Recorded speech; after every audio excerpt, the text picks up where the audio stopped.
It's your boy Neal back with another reaction video, guys. Here we are with how Germany became Europe's richest country. Before we dive into this, y'all know I need y'all to smash that subscribe button, ring notification bell, get a video a thumbs up so it gets suggested. You guys got a favorite video suggestion, you can subscribe to Patreon or drop it in the comment section. Where we go? And to Europe's debt crisis. Negotiations are going down to the wire on yet another bailout for Greece, one that would require German help. From Germany, Margaret Warner reports on some of the people who helped make it Europe's richest country. The restaurant Dionysus was packed on a recent night, heaping plates of Greek fare flying from kitchen to table. But at this eatery, named for the god of wine, the drink of choice is German beer. The Greek-born owner spent years building this showcase of his homeland's cuisine for Frankfurt diners. But now the economic crisis in Greece and demands that Germany act as financial backstop to Europe has him wishing his old home behaved a little bit more like his new one. In Greece, it's a totally different world. I came here to work. In Germany, there's just more order, and they do more work. That work ethic is forged at places like the Herrenknecht factory in Germany's booming Black Forest region. You have to cut a bigger tunnel. Owner and founder Martin Herrenknecht grew up in a tiny village here, the son of an upholsterer. My dream was always to have more people employed than my father. My father had 12 people. More than 4,000 people worked for him, from young apprentices learning to shape metal to master craftsmen constructing the subterranean ground eaters built here, tunnel boring machines that can cost millions of dollars. The secret to Germany's success. He said his father had 12 people. He's now employed 4,000. Oh my Lord. Yes, lies in small to medium-sized family firms like this one that manufacture some highly specialized and indispensable piece of equipment. The Germans like to say, we make the thing that goes inside the thing that goes inside the thing. In Herrenknecht's case, it's a very big thing. Some weigh thousands of tons. Projects from the Beijing subway to New York's 2nd Avenue line to a train bed under the Alps all exploit Herrenknecht's indispensable feature, a cutting head that can readjust to any material on the spot.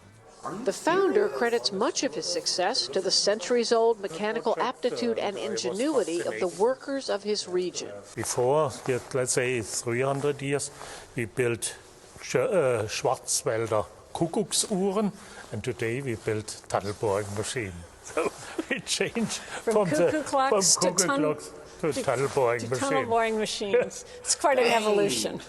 That's it. That's a long way. Coming a long way. Most of Herrenknecht's $1.25 billion in sales are worldwide, helping make Germany an export powerhouse.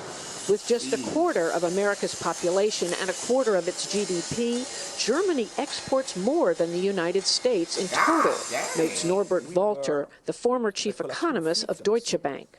We Germans have 1% of the labor force of the world, and we have 10% of the exports of the world. God, they be putting in work for real. They be grinding.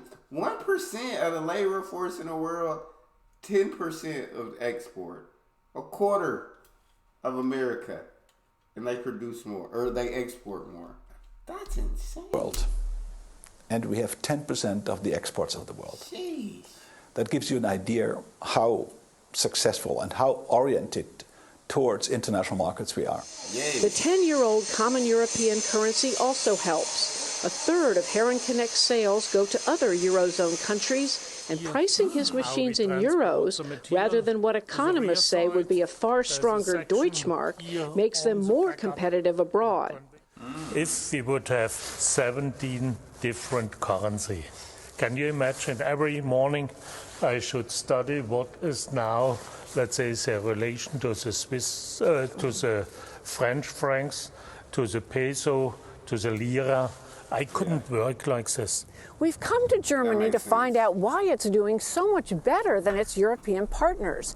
And part of the reason can be found here in the southwest state of Baden-Württemberg. The castle behind me may date from the 1700s, but the economic model they've developed here is 21st century plus. Just outside the state capital, Stuttgart, is another Baden-Württemberg high performer, Trump.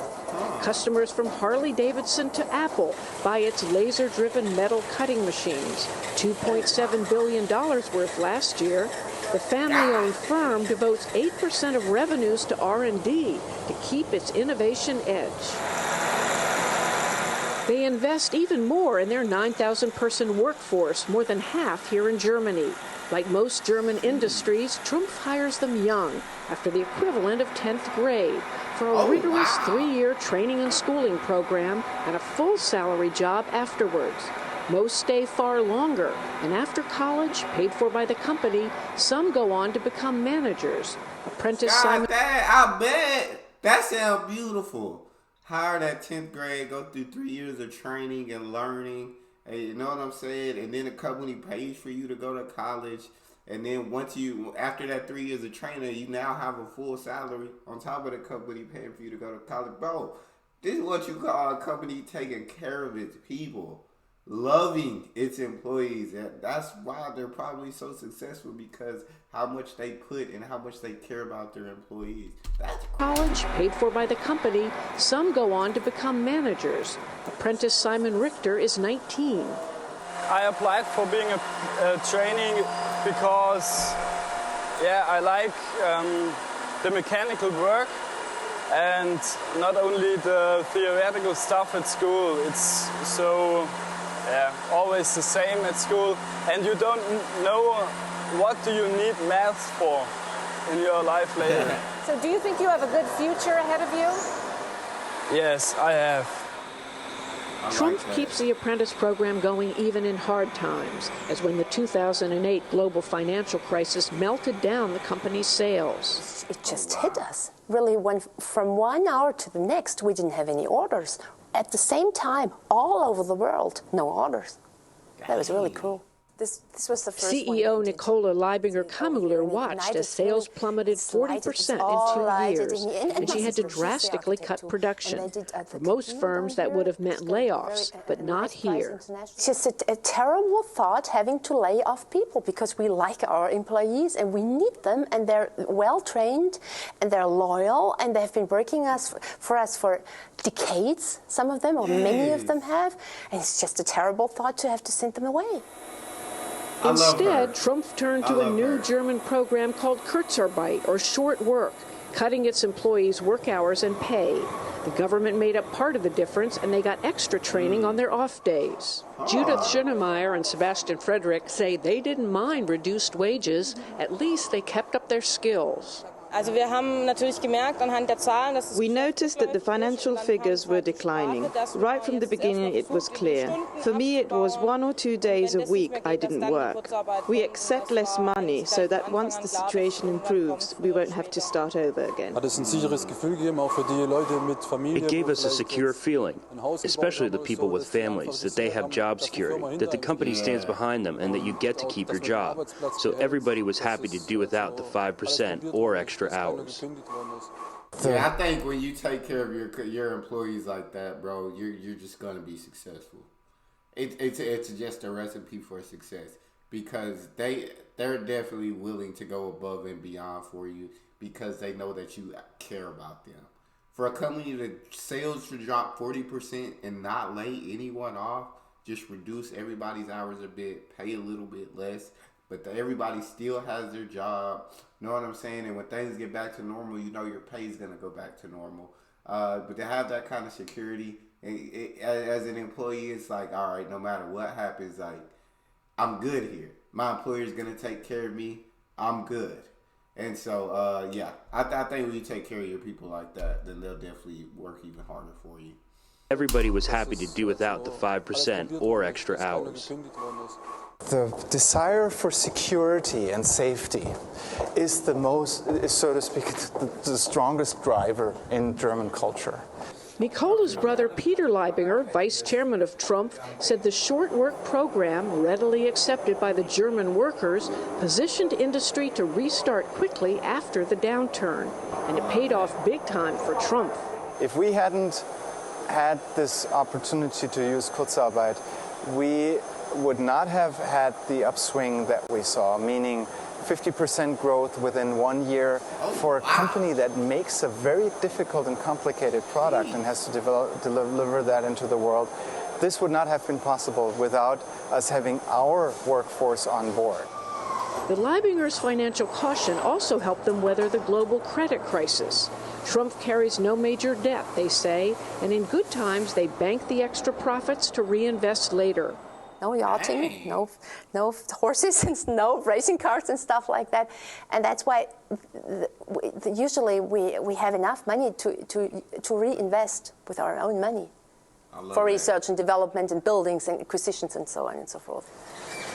But even Trump is feeling a chill wind now from other EU countries who account for half its sales. Since the euro crisis hit big last summer, there's been a slowdown in orders from customers in Italy and Spain and even France. They said, we'd like to invest, we could use the extra capacity, but we're just so unsure about the future, we're going to wait for a while. Martin Herrenknecht, with his European customer base, is torn over what to do about the crisis. This self-made man is frustrated that Germany is being asked to bail out less prudent and hard-working neighbors. It's nonsense. They should control it in a better way. And it cannot be that we get retirement with 67 and the Greece with 50. But then there's economic reality. Do you think that Germany is going to have to help support some of these countries? I would say that's quite clear. That tension, how to shore up the Eurozone on which Germany depends without endangering its own hard-won prosperity, is one the Germans haven't yet resolved. In her next report, Margaret looks at the roiling debate in Germany over whether and when to shore up its indebted neighbors. Nah, that was definitely very interesting. Germany's definitely very hardworking, and it seems like they're very smart with their money. They take care of their employees. I mean, you can't help but love that. That's all we got. You guys got a favorite video suggestion? You can subscribe to Patreon or drop it in the comment section. Subscribe to the channel, ring notification bell, get a video a thumbs up so it gets suggested. I got social media, Patreon all up top. You can subscribe to any of it. Put all the links in the description. All you gotta do is hit the link, follow me, talk to me. Love talking to you guys. You guys are the most incredible team on YouTube. It's your boy Neal. Out.